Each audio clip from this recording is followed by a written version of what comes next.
নমস্কার বন্ধুরা, shout with Dipanjan চ্যানেলে আপনাদের সকলকে স্বাগত জানাই। আপনারা শুনছেন শ্রীমদর্শন। শ্রীমদর্শন 16টি খণ্ডে সম্পূর্ণ। ভগবান শ্রীরামকৃষ্ণদেবের অপার অনুগ্রহে এই গ্রন্থের প্রথম ভাগের প্রথম সংস্করণ 1366 বঙ্গাব্দে ও ইংরাজির 1960 খ্রিস্টাব্দে প্রকাশিত হইয়াছিল। তদবধি ভক্তগণের চাহিদাতেই একের পর এক সংস্করণ প্রকাশ করা সম্ভব হইতেছে।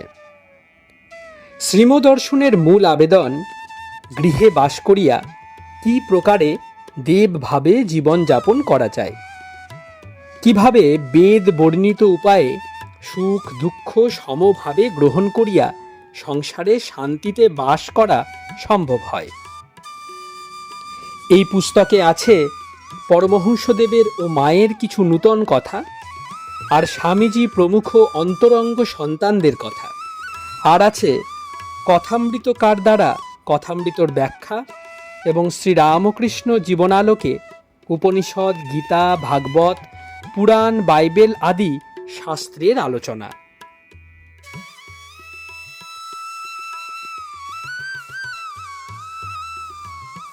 স্বামী নিত্যাত্মানন্দ বিরচিত শ্রীমদর্শনের আজ 15তম পর্ব।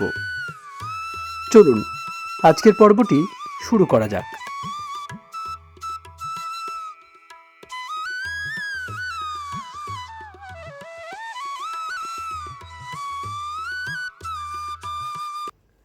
তাই খ্রাইস্ট বলেছিলেন, render therefore unto Caesar the things which be Caesar's, and unto God the things which be God's.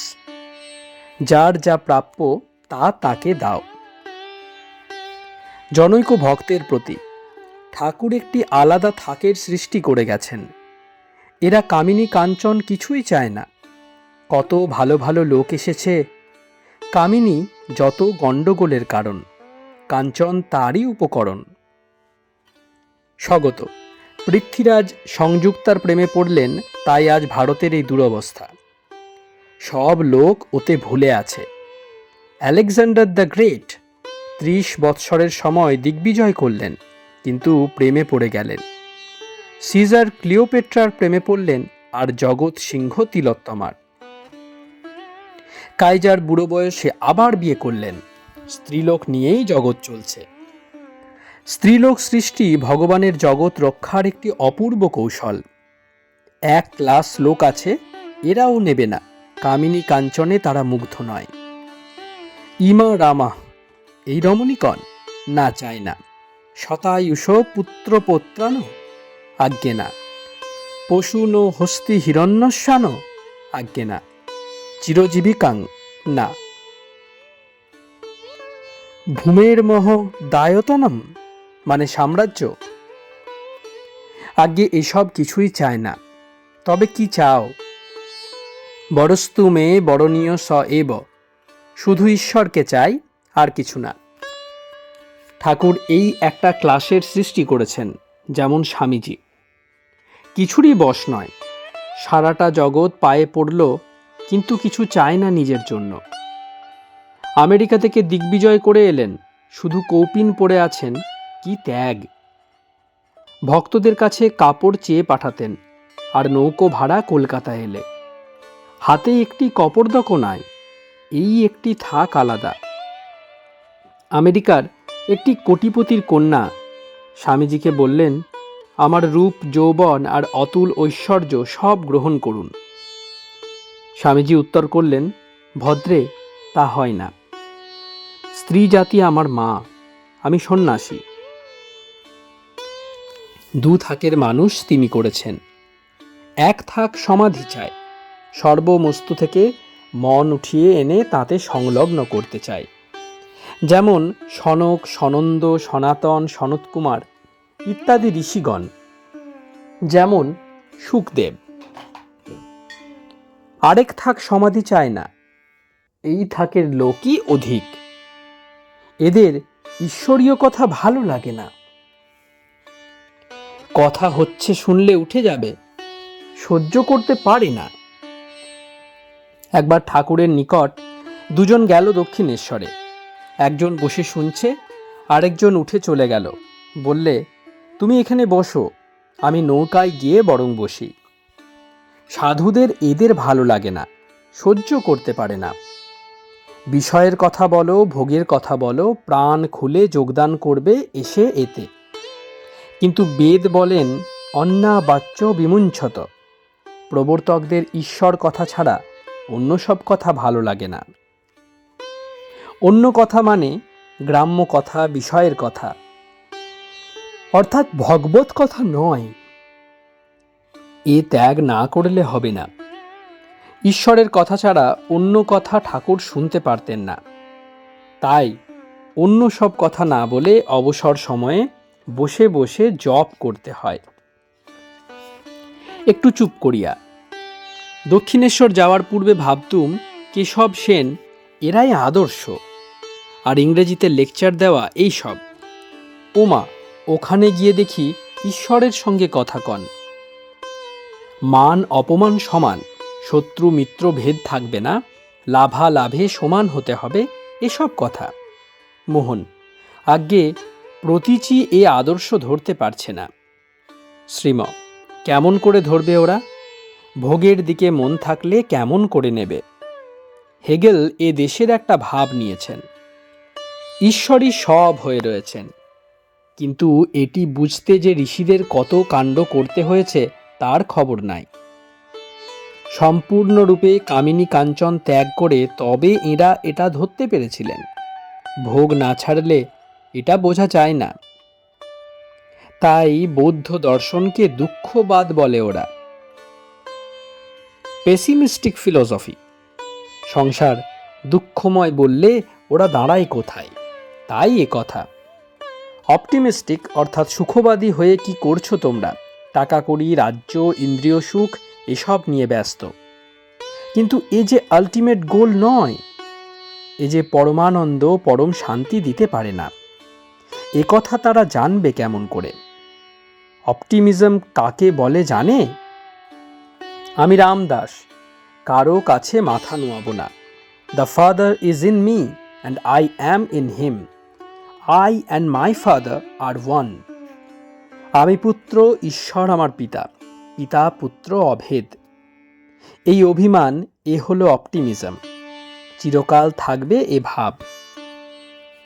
তাই ক্রাইস্টকে বুঝতে পারে নাই ওয়েস্ট। কেন তিনি সব ত্যাগ করেছিলেন, কেন ক্রুশে প্রাণ ত্যাগ করলেন, এর অর্থ বুঝতে পারে নাই। কেমন করে বুঝবে? উনি যা কাক বিষ্ঠার মতো ত্যাগ করলেন, ওরা তা ধরে আছে। কি করে বুঝবে তাকে? Foxes have holes and birds of the air have nests, but the son of a man hath not where to lay his head. পশুপক্ষী সকলেরই মাথা গোজবার একটু স্থান আছে, কিন্তু আমার কিছুই নাই।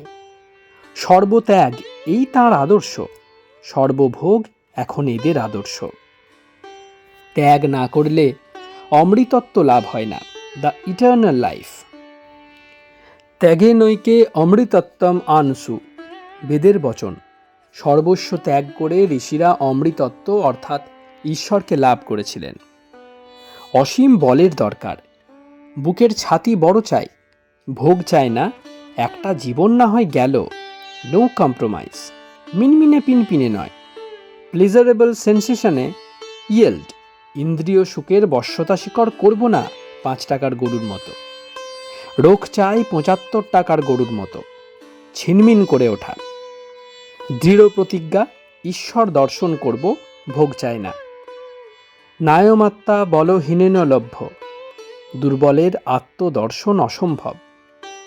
ব্যাপটিজম অফ ফায়ার, অগ্নিমন্ত্রে দীক্ষিত হতে হবে। 3. জম্বুতল এখন অপরাহ্ন 4টা।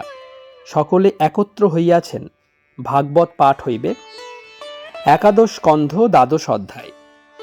সাধু সঙ্গ মাহাত্ম্য পাঠ চলিতেছে।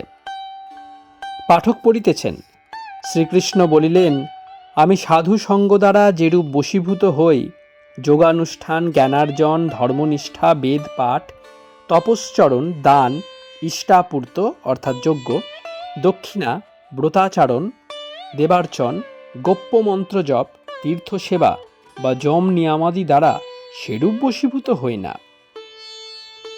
শ্রীম, দেখো, ভগবান বলছেন, সাধু সঙ্গে আমি যেমন বশীভূত হই আর কিছুতেই তেমন হই না। তপস্যা, ব্রত, নিয়ম সবই সাধু সঙ্গের নিচে।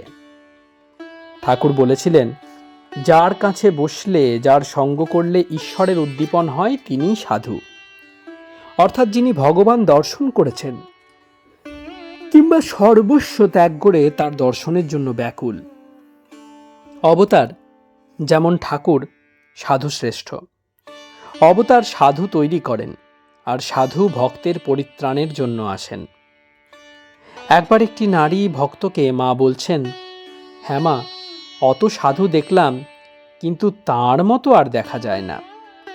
ভক্তটি উত্তর করলেন, মা, যে কি বলো, অপর সাধুরা এসেছেন উদ্ধার হতে, আর তিনি এসেছেন উদ্ধার করতে, তার সঙ্গে মিলবে কি রূপে? ঠাকুর এসে একটি আলাদা থাকের সাধু সৃষ্টি করেছেন। ঈশ্বর ছাড়া এরা অন্য কিছু চান না। যেমন চাতক তৃষ্ণায় ছাতি ফেটে যাচ্ছে, কিন্তু বৃষ্টির জল ছাড়া অন্য জল খাবে না। যেমন মৌমাছি ফুল বই অন্য বস্তুতে বসবে না। কলকাতার লোকদের এখন বড্ড সুযোগ। মঠে গেলে এমন সব সাধুসঙ্গ করতে পারে। ইষ্টি খাতে বেড়াতে যাওয়া তা নয়, কিন্তু শ্রদ্ধার সহিত যেতে হয়। সকাল সন্ধ্যায় যেতে হয়। সুসময়ে দর্শন করতে হয়। যখন তারা সব ছেড়ে ঈশ্বরের ধ্যানে মগ্ন হন, সেই সময়ে ধরতে হয়। ছোট জিতেনবাবু বেশ ধ্যান দর্শন করতে পারছেন মঠে থাকেন বলে। পাঠ চলিতেছে, গোপীদের কথা হইতেছে। শ্রীকৃষ্ণকে শুধু ভালোবাসিয়া তাহারা যোগীশ্বরদেরও অগম্য স্থান লাভ করিয়াছেন। পাঠক পড়িতেছেন, শ্রীকৃষ্ণ বলিলেন, সমাধিকালে মুনিগণ যেরূপ নাম ও রূপ অপরিজ্ঞাত থাকেন, সেই রূপ অত্যাসক্তি বশত আমাতেই মন বন্ধন করিয়াছিল বলিয়া গোপীগণ নিকটস্থ বা দূরস্থ কোনো পদার্থ, এমনকি নিজ দেহকেও জানিতে পারে নাই। সমুদ্রে নদী নিচয়ের ন্যায় আমাতেই তাহারা মিশিয়াছিল। তাহারা আমার স্বরূপ জানিত না বটে, কিন্তু আমার সৎ সঙ্গ বশে পরব্রহ্ম স্বরূপই লাভ করিয়াছিল। শ্রীম, তাই তো অর্জুনকেও বললেন, মামেকং শরণং ব্রজ, আমার শরণ লও, তাহলে আর কোনো কর্তব্য থাকবে না। উদ্ধবকেও তাই বলেছেন। পাঠককে কি পড়তো আবার? পাঠক, শ্রীকৃষ্ণ বলিতেছেন, হে উদ্ধব, শ্রুতি স্মৃতি প্রবৃত্তি নিবৃত্তি এবং শ্রোতব্য বা শ্রুত বিষয় সকল পরিত্যাগ করো। শ্রীম, অর্থাৎ সর্বধর্মান, সকল কর্তব্য। পাঠক, শ্রীকৃষ্ণ বলিলেন, হে উদ্ধব, আমি সকল দেহীর আত্মস্বরূপ।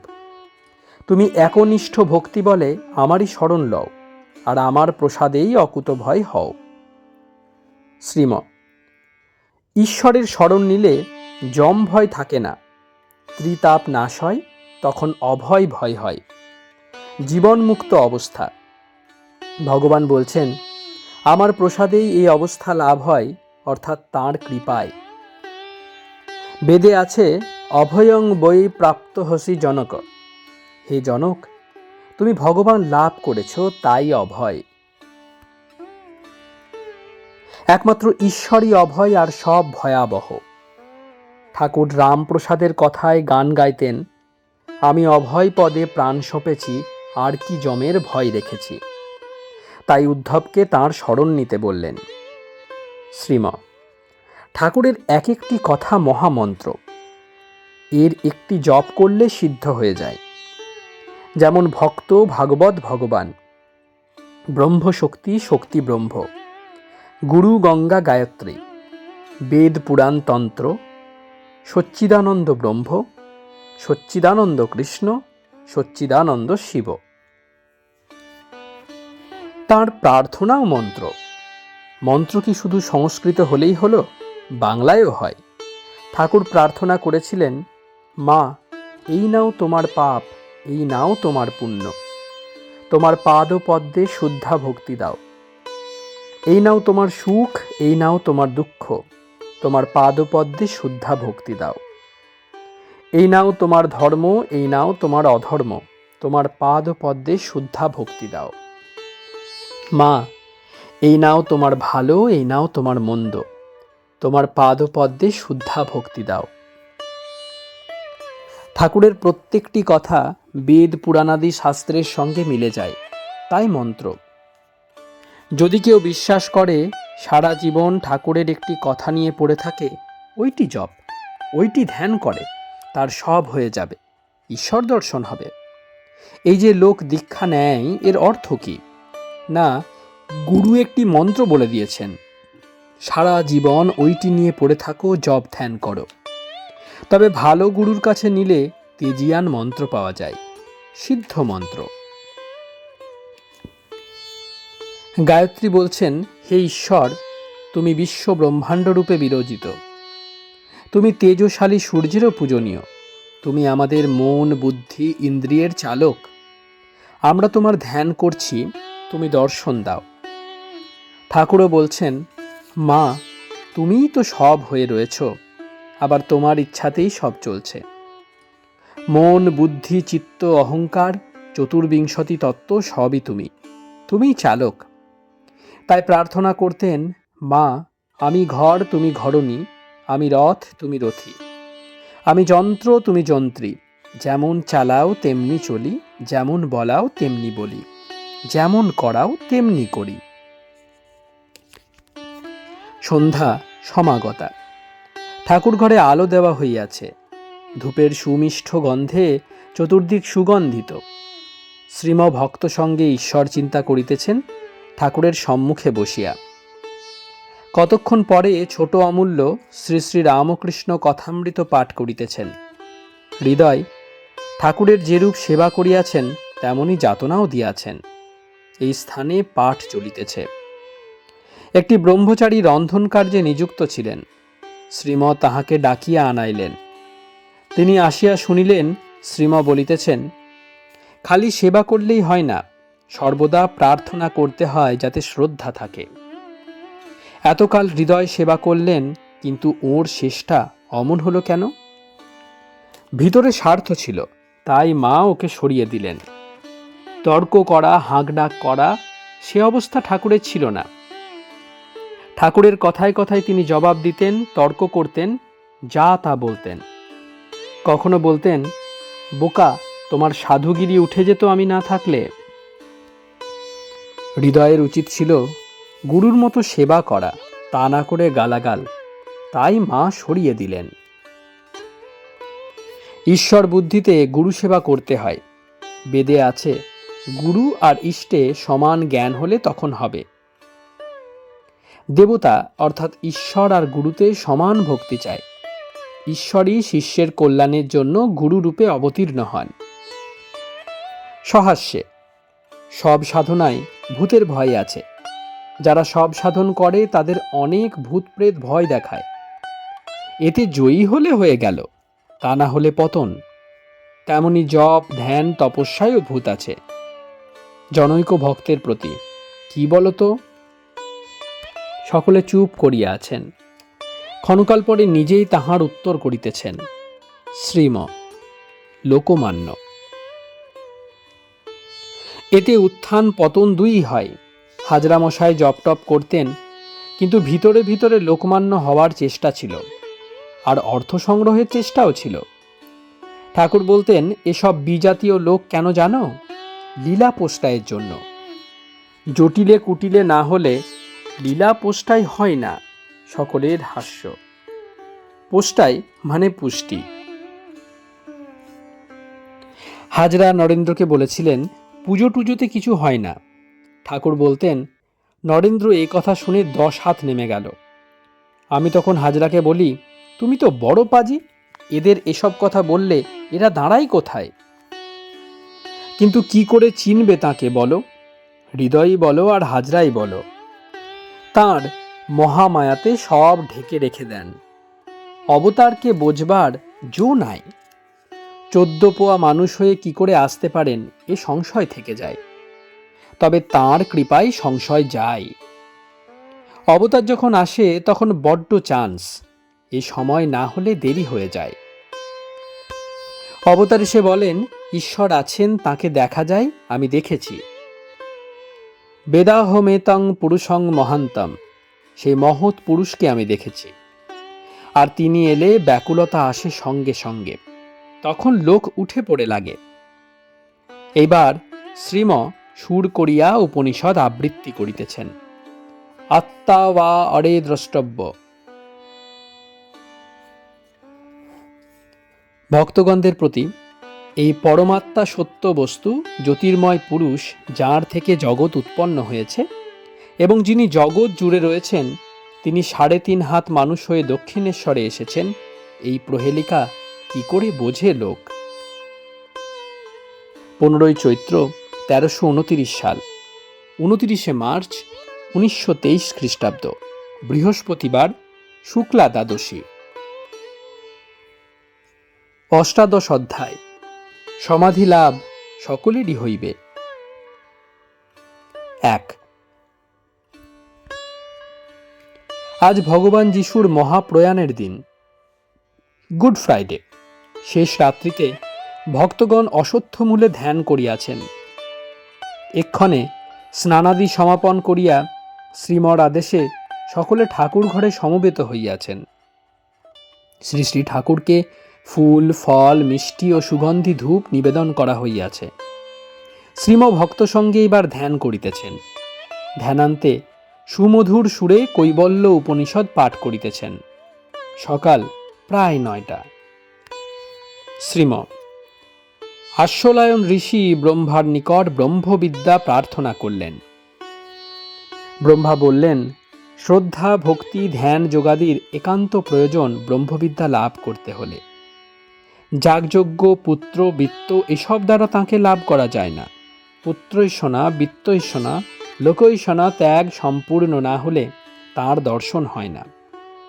শাস্ত্র ও গুরুবাক্যে বিশ্বাস করে তপস্যা করতে হয়, তবে চিত্ত শুদ্ধ হয় ক্রমে, তখন তিনি হৃদয়ে দর্শন দেন। তাঁর কৃপায় মন থেকে যখন সব ত্যাগ হয়ে যায়, তখনই তার দর্শন হয়, তৎপূর্বে নয়।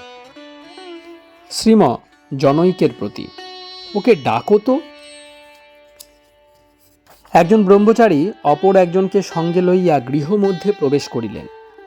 শ্রীম নবাগতের প্রতি, এদিক ওদিকে ঘোরাঘুরি না করে ধ্যান ঘরে এসে বসা ভালো। এখানে তো শুধু ভগবান চিন্তার জন্য আসা হয়েছে। একলা যখন থাকা যায় তখন যা হোক হবে। এখন যখন লোকজন রয়েছে, ধ্যান জপ যত করতে পারা যায় ততই ভালো। ঠাকুর বলতেন, ঋষিরা কত পরিশ্রম করতেন। ভোর সকালে বেরুতেন আর সন্ধ্যায় কুটিরে ফিরে এসে কিঞ্চিত ফলমূল খেতেন। আশ্রমে থাকতেন না, পাছে লোকজন এসে ভজনে ব্যাঘাত জন্মায়। গভীর বনে চলে যেতেন, নির্জনে বৃক্ষতলে বসে ধ্যান করতেন। কত কষ্ট, এত করে তবে ভগবান দর্শন হতো। দিন রাত আর অবসর সময়ে জপ ধ্যান করা ভালো। এরূপভাবে জপ ধ্যান করতে করতে মোম যেমন অগ্নির উত্তাপে গলে যায়, তেমনি মানুষের কাম ক্রোধাদির, লোভ, অহংকার, অভিমান প্রভৃতির ক্রমে লোপ হয়। কত দোষ রয়েছে। যে রক্ত ও বীজে জন্ম তা শরীরে রয়েছে। আবার কর্ম, অতীত কর্মের বন্ধন, এও দোষ। শিক্ষার দোষ, সঙ্গ দোষ, কত দোষ রয়েছে। এসব না গেলে কেমন করে হবে? তপস্যা করলে, তাকে ডাকলে সব দোষ যায়। তাই দুপুরবেলা আহারের পর 1 ঘন্টা বিশ্রাম করে মাঠে কোনো গাছতলায় চলে যাওয়া উচিত। রাত্রিতে ও মহানিশায় কিংবা 3টায়, অগত্যা 4টায় উঠে ধ্যান করা উচিত। আর এর মধ্যে যেই অবসর হবে, অমনি জপ করা উচিত ঠাকুর ঘরে বসে। আবার ওই উপনিষদ পাঠ করিতেছেন। শ্রীম অর্থাৎ সোজা হয়ে নির্জনে স্থানে বসে ধ্যান করতে হয়। অত্যাশ্রমস্থ অর্থাৎ সব ত্যাগ করে। অন্য কোনো বাসনা থাকলে কার্যসিদ্ধি হবে না। এক ঈশ্বর দর্শন, এইমাত্র বাসনা। সুখাসনে বসতে হয়, অর্থাৎ যে রকমে আসনে বসলে নিজের ভালো লাগে, স্থির হয়ে বসে হৃদয় পদ্মে ভগবানকে স্থাপন করে ধ্যান করতে হয়। এবার পাঠ শেষ করিতেছেন। শ্রীম সকল বেদের প্রতিপাদ্য ঈশ্বর, তিনি বেদান্ত করেছেন, তিনি বেদ বেদান্তের অর্থ জানেন, তিনি জন্ম মরণ রহিত পাপ ও পুণ্যাতীত সনাতন পুরুষ। সাধক ক্রমে অভেদ ভাব প্রাপ্ত হয় ধ্যান করতে করতে। দেখো, বলছেন শাস্ত্রের অর্থ, বেদের মর্ম কেবল আমি জানি, তাই বড়ই কঠিন কাজ এটি শাস্ত্র ব্যাখ্যা করা। তিনি ছাড়া কে করবে? কে বেদের মর্ম উদ্ঘাটন করতে পারেন? শুধু পাণ্ডিত্যের কর্ম নয়, অবতার এসে অর্থাৎ ঈশ্বর মানুষ শরীর ধারণ করে এসে বেদাদি শাস্ত্র ব্যাখ্যা করেন। আবার যোগ্য পাত্রে উপদেশ দেন। অযোগ্য পাত্রে দিলে কাজ হবে না, উল্টো উৎপত্তি হবে। যস্য দেবে পরাভক্তি যথা দেবে যথা গুরু। গুরু ও ইষ্টে যার সমবুদ্ধি, এইরূপ শ্রদ্ধাবান প্রশান্তচিত্ত ব্যক্তিকে উপদেশ দিতেন। যথার্থ ব্রাহ্মণরাই এর অধিকারী ছিল পূর্বে, তাই এদের পড়তে দেওয়া হতো। জনৈক ভক্তের প্রতি, আপনারা ঈশ্বর চিন্তা করেন বলেই তো ভগবান শোনাচ্ছেন এই সব। এখন বেলা 10টা বাজিয়াছে। একজন ভক্ত শ্রীমর বিছানাদি রৌদ্রে দিয়াছেন, ঘরদোর পুস্তক টেবিল সব পরিষ্কার করিয়াছেন, আর ময়লা কাপড় সাবান দিয়া কাচিতেছেন। ইহা দেখিয়া শ্রীম মুচকি হাসিয়া বলিতেছেন, বাহ, ইনি যেন আজ গিন্নি সেজেছেন। মধ্যাহ্ন আহারের পর বিশ্রামান্তে 1টার সময় ভক্তগণ কেহ কেহ দক্ষিণ দিকবর্তী নির্জন প্রান্তরে গমন করিলেন। অপরাহ্ন 4 ঘটিকার সময় তাহারা প্রত্যাবর্তন করিয়াছেন। শ্রীম জম্বুতলে উপবিষ্ট ভক্তগণকে বলিতেছেন, 3 জনে এক স্থানে যাওয়া ভালো নয়, একাকী নির্জনে থাকতে হয়, পৃথক পৃথক। রহস্য ছলে, সব সাধনে ভূত আসে, সেসব ভয় আছে নাকি? সকলের হাস্য। শ্রীম গম্ভীরভাবে, ধ্যান করতে করতে সব অবস্থা আপনি বোঝা যায়। ঠাকুর অন্তরঙ্গদের কাউকে কাউকে নিভৃতে ডেকে অতিশয় গূঢ় সব কথা বলতেন। কখনো বলতেন, ধ্যান করতে করতে দেখতে পেতাম চারিদিকে সব নৃমুণ্ড, আমি তার মধ্যে বসে ধ্যান করছি, অর্থাৎ যা কিছু ইন্দ্রিয় গ্রাহ্য সবই মৃত, বিনাশশীল, কেবল তিনি জীবন্ত সত্য স্বরূপ সনাতন পুরুষ। তাই বলে ব্রহ্ম সত্য, জগৎ মিথ্যা। শেষে এক তিনিই আছেন, আর কিছুই নাই। যাদের কিছু কিছু ধ্যান ধারণা আছে তারাই এসব বুঝতে পারে কতক। অতি উচ্চাবস্থা সব। সমাধি লাভ সকলেরই হবে, আগে আর পরে। কারো কয়েক জন্ম তপস্যাদি করে হলো, কারো বা এক জন্মেই হয়ে গেল, হয়তো পূর্বের করা আছে। ঠাকুর যেমন বলতেন, এক স্থানে নিমন্ত্রণ আছে, সকলেই খাবে, আগে আর পরে। ক্ষণকাল মৌন থাকিয়া আবার বলিতেছেন, গুরুই শিষ্যকে সর্বদা দেখেন, গুরুবাক্যে বিশ্বাস যায়। গুরুবাক্যে বিশ্বাস থাকলে তিনি তার সব খবর লন। একটি বেশ উপাখ্যান আছে। আরুণীকে গুরু বললেন গরু চড়াতে। কিছুকাল পর হৃষ্টপুষ্ট হয়ে সে ফিরে এলো। গুরুর সব দিকে লক্ষ্য। তিনি জিজ্ঞেস করলেন, খেতে কি? আরুণী বললে, আজ্ঞে দুধ। গুরু তিরস্কার করে বললেন, এ যে হোমের দুধ, আগে খেতে নাই। আরুণী করজোড়ে ক্ষমা প্রার্থনা করলেন। আবার কিছুদিন পর জিজ্ঞেস করে জানতে পারলেন, আরুণী দুধই খায়, কিন্তু দ্বিতীয়বার দহন করে খায়। পুনরায় তিরস্কার করে গুরু বললেন, এ বৎসতের দুধ, এতে তাতের অধিকার। আবার করজনে প্রার্থনা ক্ষমার জন্য। দুধ খাওয়ার সময় বৎসদের মুখ থেকে যে ফেনা পড়ত, তৃতীয়বার তাই খেয়ে অরুণী জীবন ধারণ করতে লাগলো। একথা জানতে পেরেও গুরু তিরস্কার করলেন আর বললেন, ইহা কীটাদির প্রাপ্য, তোমার খাওয়া অনুচিত। যার যা প্রাপ্য থাকে তাকে তা দেওয়া উচিত। এত শাসন, তবুও গুরুর উপর অগাধ বিশ্বাস একটুও হ্রাস হয় নাই। শেষে তৃণাদি খেতে লাগলেন। একদিন আকন্ত পাতার আঠা চক্ষে লেগে যায় খাওয়ার সময়, তাতে অন্ধ হয়ে আরুণী কূপে পতিত হল। সন্ধ্যার সময় আশ্রমে ফিরে আসে নাই দেখে গুরু ভাবিত হয়ে পড়লেন। তার সন্ধানে বের হয়ে অনেক অন্বেষণের পর, অনেক ডাকাডাকির পর গুরু শুনতে পারলেন কূপ থেকে আরুণীর শব্দ আসছে। তখন সেখান থেকে তাকে উঠিয়ে আশ্রমে নিয়ে গেলেন। আগেকার গুরুদের শক্তি ছিল সিদ্ধায়, তাই গুরু কৃপায় আরুণী পুনরায় চক্ষুষ্মান হল। এই প্রকার গুরুর উপর যারা বিশ্বাস করে তাদের তিনি সর্বদা রক্ষা করেন। এদিকে অনেকে হয়তো ভাববে গুরু কি নিষ্ঠুর, গরু চড়াতে বলেছেন অথচ খাবে কি তার কথা একবারও তো বলেন নাই। কিন্তু গুরু যখন দেখলেন যে সে গৃহে ফিরে নাই, তখনই তিনি উদ্বিগ্ন হয়ে বের হয়ে পড়লেন। কারণ ভগবানের জন্য আরুণী যেসব ছেড়েছে গুরু বাক্য বিশ্বাস করে, তাই গুরু স্থির থাকতে পারলেন না। এখানে আজকাল সূর্যের উত্তাপ অতিশয় প্রখর হইয়াছে। শ্রীমর আদেশ, ভক্তগণ সূর্য কিরণে উত্তপ্ত প্রান্তরে অপরাহ্ন অতিবাহিত করিয়াছেন, তাই কি তিনি এই উপাখ্যান বলিলেন? শ্রীম ঠাকুর যা বলতেন আগে কিছুই বুঝতে পারতুম না, এখন একটু একটু বুঝতে পারা যাচ্ছে। গুরু সর্বদা ভালোর জন্যই সব করেন, হয়তো লোকের চক্ষুতে অনুরূপ দেখায়। সার্জেন অপারেশনের সময় রোগীকে কষ্ট দেয় বটে, কিন্তু তার ভালোর জন্যই।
আপনারা শুনছিলেন স্বামী নিত্যাত্মানন্দ বিরচিত শ্রীমদর্শন পর্ব 15।